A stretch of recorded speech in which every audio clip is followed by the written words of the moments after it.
Lo bisa duduk satu meja sama dia dan makan malam sambil ngobrol. Dan lo sama sekali nggak bakal sadar kalau orang yang ada di depan lo itu udah meninggal. Halo guys, balik lagi ke channel ini. Channel yang bikin kalian merinding dan takut. Gua mau tanya dulu nih sama kalian. Jadi gini, lo pernah nggak ketemu seseorang yang lo kenal, temen lo atau tetangga lo atau siapapun lah ya, lo ngobrol sebentar sama mereka terus lo pulang, awalnya biasa aja dan gak ada yang aneh sama sekali sama hal ini, tapi besoknya lo dapet kabar ternyata orang itu udah meninggal 2 hari yang lalu. Apa reaksi lo? Udah pasti kan merinding dan takut. Di budaya Viking, ini bukan cerita horor biasa. Ini adalah kepercayaan yang benar-benar nyata. Sampai orang-orang Viking ini bikin ritual khusus, aturan penguburan yang ketat, dan ukiran rune di dalam peti matinya itu nggak boleh sembarangan.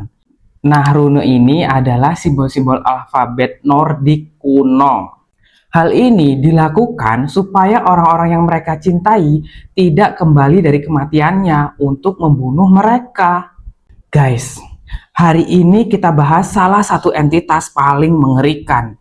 Bukan karena wujudnya yang menyeramkan, tapi karena cara dia bergerak, cara dia menyerang, dan yang bikin ngeri, justru dia ini kelihatan kayak orang biasa, bukan kayak hantu. Sosok ini adalah Gjenganger.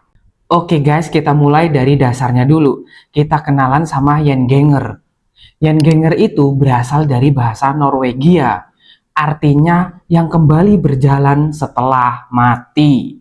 Dan ini penting guys, karena Gjenganger bukan sosok hantu yang lo bayangin biasanya itu. Bukan sosok putih yang transparan yang melayang, bukan bayangan yang muncul di cermin, bukan suara ketukan dari balik dinding. Itu mah udah biasa. Ini luar biasa.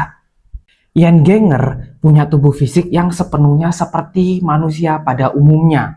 Lo bisa nyentuh dia, lo bisa berjabat tangan sama dia, lo bisa duduk satu meja sama dia dan makan malam sambil ngobrol. Dan lo sama sekali nggak bakal sadar kalau orang yang ada di depan lo itu udah meninggal.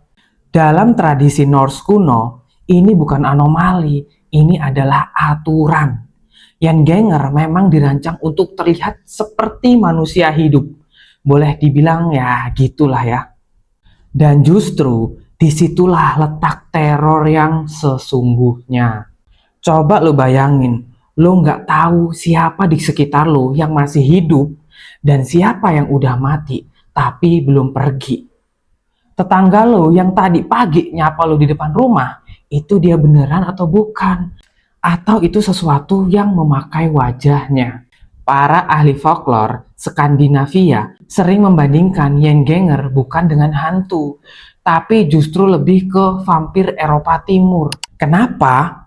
Karena cara kerjanya serupa. Dia bangkit dari kubur, dia aktif di malam hari, dia menyerang orang-orang yang pernah dia kenal semasa hidup. Dan keluarganya harus melakukan ritual khusus untuk memastikan dia tidak bisa kembali lagi. Tapi ada satu perbedaan besar dari vampir. Gjenganger tidak haus darah. Dia hadir karena dia belum selesai. Sekarang pertanyaannya, siapa yang bisa berubah jadi Gjenganger? Dalam kepercayaan Norse, tidak semua orang meninggal akan kembali menjadi Gjenganger. Ada kondisi-kondisi tertentu yang bikin arwah seseorang terjebak, tidak bisa pergi ke alam selanjutnya, dan akhirnya kembali ke dunia orang yang masih hidup. Kondisi yang pertama yaitu orang yang mati dibunuh. Dalam tradisi Norse, orang yang mati karena dibunuh hampir tidak pernah bisa beristirahat dengan tenang di kuburannya. Arwahnya selalu penuh amarah, terlalu penuh dendam yang belum diselesaikan. Dan ini tidak cuma berlaku untuk si korban, si pembunuhnya pun ngalamin hal yang sama. Karena keduanya terikat oleh dosa yang sama, kematian yang tidak wajar. Dan kondisi yang kedua, orang yang mati bunuh diri. Ini menarik dari sisi historinya. Guys, ketika agama Kristen mulai masuk ke Skandinavia sekitar abad ke-9 sampai ke-11, ada konflik besar antara kepercayaan lama Norse dan doktrin Kristen. Gereja Kristen pada masa itu punya pandangan keras. Orang yang mati bunuh diri tidak layak masuk surga, tapi juga tidak cukup jahat untuk masuk neraka. Jadi arwahnya terperangkap di tengah-tengah di dunia ini dan akhirnya kembali sebagai Yengenger. Dan kondisi yang ketiga adalah orang yang meninggal dan urusannya belum selesai. Janji yang belum ditepati, rahasia yang belum diungkapin, pesan yang belum tersampaikan, dan seseorang yang dicintai yang tidak tahu kebenarannya. Intinya ya kayak dia belum pernah ngungkapin cintalah ke orang itu. Dalam kasus ini, Yengenger tidak selalu hadir untuk menyakiti. Hanya kadang mereka kembali untuk butuh bantuan. Butuh seseorang untuk menyelesaikan apa yang tidak sempat mereka selesaikan semasa hidup. Tapi guys, ini pengecualian yang sangat langka. Karena dalam tradisi Norse yang lebih tua, satu hal yang konsisten tentang Yengenger adalah apapun kepribadian mereka semasa hidup, baik hati, penyabar, penuh kasih, setelah menjadi Yengenger, mereka selalu berubah menjadi entitas yang berbahaya dan penuh kebencian. Mereka menyerang orang-orang yang paling mereka cintai semasa hidupnya. Yang udah pasti ya keluarganya, temen deket, pasangan, dan orang yang paling lo percaya itu orang yang pertama mereka datangi. Anjir gak sih? Lo masa hidupnya baik sama dia, tapi ketika dia jadi Yengenger, lo lah mangsa pertamanya. Sekarang gue mau cerita kasus yang paling terkenal dari seluruh mitologi Yengenger. Kasus yang tertulis dalam salah satu saga Viking tertua yang masih ada sampai sekarang. Ini adalah kisah Glamor. Kisah ini tercatat dalam Grettis Saga, sebuah naskah Islandia yang tertulis sekitar tahun 1320 Masehi. Berdasarkan peristiwa-peristiwa yang konon terjadi di abad ke-11, naskah tertua yang masih ada berasal dari tahun 1400 Masehi, ini bukan cerita rakyat yang diturunkan turun-temurun dari mulut ke mulut saja.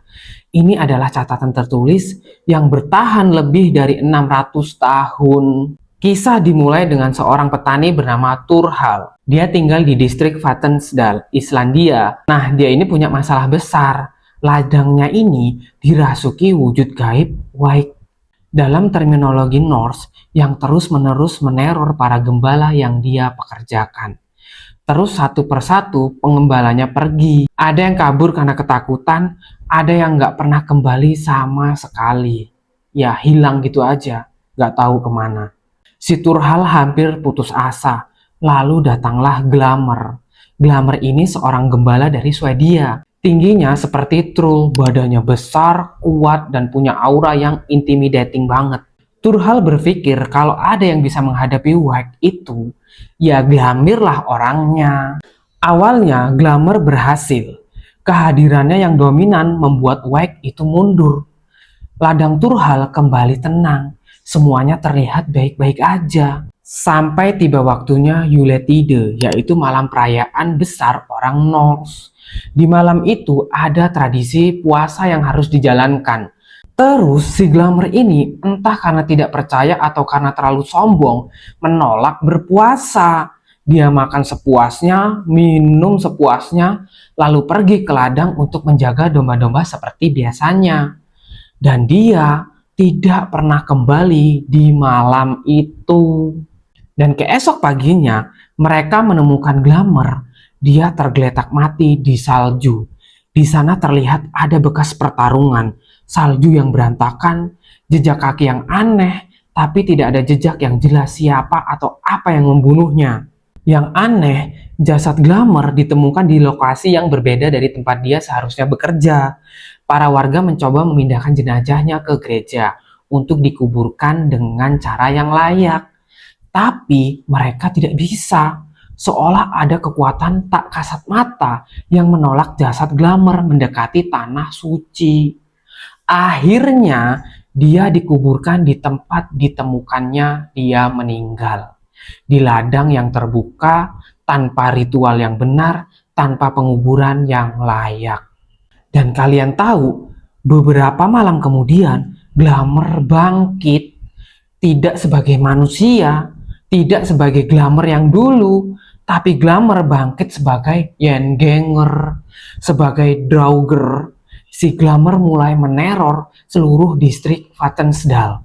Dia merusak properti, dia menyerang ternak, dia menampakkan diri dengan wajah yang sudah mulai membusuk. Matanya berwarna putih keruh, kulitnya keabu-abuan, janggutnya terus tumbuh meski dia sudah mati, dan hidungnya sudah tidak ada. Orang-orang ini ketakutan sampai pingsan melihatnya. Sampai beberapa orang kehilangan akal sehatnya gara-gara melihat kejadian ini, dan saat itu seluruh distrik Vatnsdal hampir ditinggalkan semua orang. Lalu datanglah Grettir Asmundarson. Grettir adalah pahlawan Viking yang terkenal dalam saga-saga Islandia. Dia adalah seorang petualang keras kepala, sering bermasalah, tapi dikenal sebagai orang yang paling berani menghadapi makhluk-makhluk gaib. Nah, dia ini dengar tentang Glamour, dan dia memutuskan untuk menghadapinya malam itu. Grettir menunggu di ladangnya Turhal, dan akhirnya Glamour datang. Pertarungan mereka digambarkan dalam saga itu sebagai salah satu pertarungan paling brutal yang pernah tercatat. Grettir dan Glamour saling serang di dalam dan di luar bangunan, menghancurkan segala sesuatu di sekitar mereka. Glamour kuat dengan kekuatan yang melampaui manusia biasa. Tapi akhirnya Grettir ini berhasil menjatuhkan Glamour ke tanah. Dia berhasil mendapatkan posisi di atas, dan saat itulah di detik-detik terakhir sebelum Grettir menghabisinya, sesuatu yang mengerikan terjadi. Glamour menatap Grettir dan dia tiba-tiba ketawa. Lalu dengan suaranya yang serak dan dalam, dia ngomong gini. Dia ngutuk Grettir. "Kamu memang kuat, Grettir, tapi kutukan ini akan mengikutimu sampai mati. Kamu akan selalu takut dengan kegelapan. Kamu tidak akan pernah sendirian, tapi kamu akan selalu kesepian.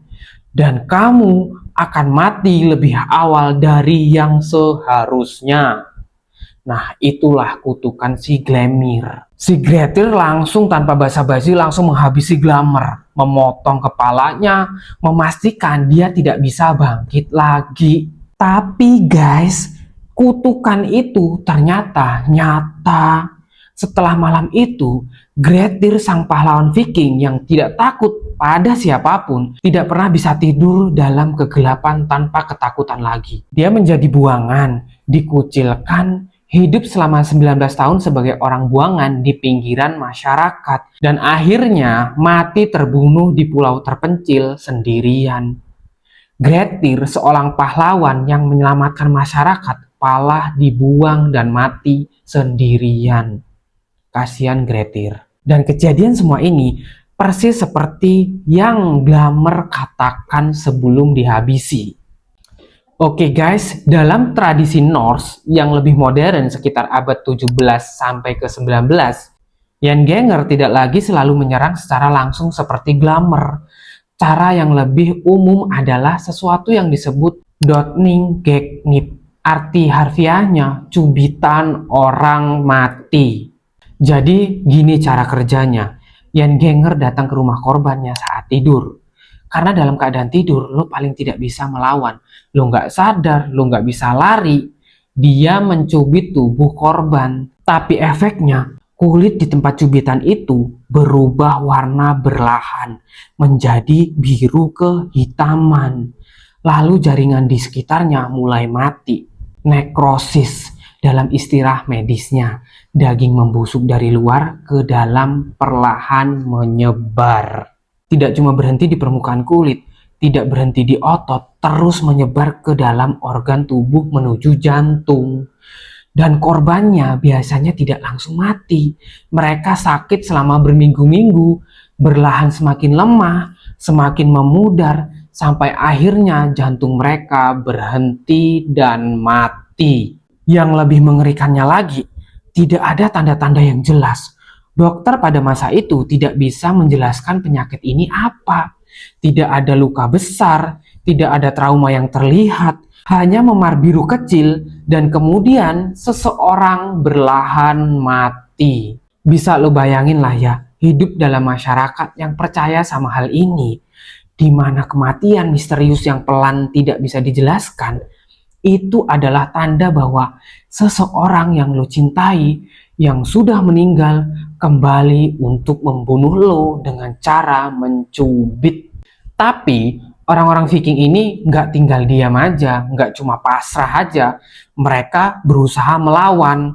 Mereka membangun sistem pertahanan yang sangat elaboratif, ritual-ritual yang dirancang khusus untuk memastikan orang yang mereka cintai tidak kembali sebagai Yengenger. Dan sistem itu sangat-sangat detail. Aturan pertamanya, jasad tidak boleh dibawa keluar lewat pintu rumah utama.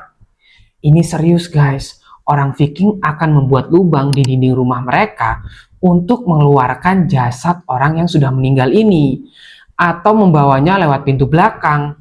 Alasannya, kalau arwah si mati ini kembali, dia akan mencari jalan yang sama untuk masuk. Kalau jalan itu bukan pintu utama, kalau itu adalah lubang yang ada di dinding yang langsung ditutup kembali setelah jasad keluar, arwah itu pasti bingung. Dia tidak bisa menemukan jalan untuk kembali. Aturan yang kedua, peti mati harus diangkat melewati tembok gereja, bukan lewat gerbang. Terus jenazah ini diputar 3 kali mengelilingi gereja sebelum dikubur. Kenapa mereka lakukan itu? Karena dengan memutarnya 3 kali, arwah di dalam peti itu akan kehilangan orientasinya. Dia tidak bisa mengenali jalan pulang. Tersesatlah dia nanti kalau balik.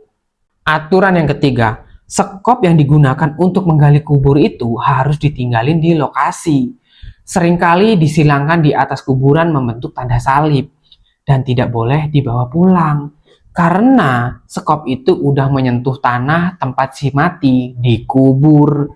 Dan kalau lo bawa pulang, lo bawa sesuatu yang lain bersama lo pulang ke rumah juga. Yaitu, ya hantu lah apalagi. Aturan yang keempat, di setiap tempat orang meninggal, bukan tempat dikuburkannya, tapi tempat dia meninggalnya nih. Jadi kayak ada misalnya nih dia meninggal di tempat ini gitu, bukan yang pas dikuburnya. Nah, harus ada tumpukan batu yang disebut farp, dan setiap orang yang melewatinya itu diwajibkan untuk menambahkan 1 batu ke tempat itu sebagai penghormatan, sebagai pengingat. Kalau lo sampai nggak lakuin itu, lo bakal sial, kecelakaan, dan mungkin kunjungan Yengenger yang tidak diinginkan ya lo didatengin sama hantunya itu. Aturan yang kelima, dan ini yang paling bikin bulu kuduk berdiri. Jadi prasasti rune ini ditaruh di dalam peti mati, bukan di luar peti, di dalam menghadap langsung ke si yang mati ini. Prasasti tertua yang ditemukan untuk tujuan ini berasal dari abad ke-6 Masehi, lebih dari 1400 tahun yang lalu, dan isinya adalah pesan langsung kepada si mati. Untuk Birginga, saudaranya mengukir rune ini. Saudariku tersayang, jangan kembali untuk menyakitiku. Ini adalah doa, ini adalah permohonan, ditulis oleh seseorang kepada orang yang dia cintai, yang dia takuti akan kembali lagi. Dan yang lebih berat dari itu, ini artinya orang yang memasukkan prasasti itu ke dalam peti mati itu, mereka tidak yakin. Mereka mencintai orang yang mereka kuburkan, tapi mereka juga takut sama yang mati ini. Ya takut balik lah, siapa yang nggak takut kalau balik? Saya juga takut.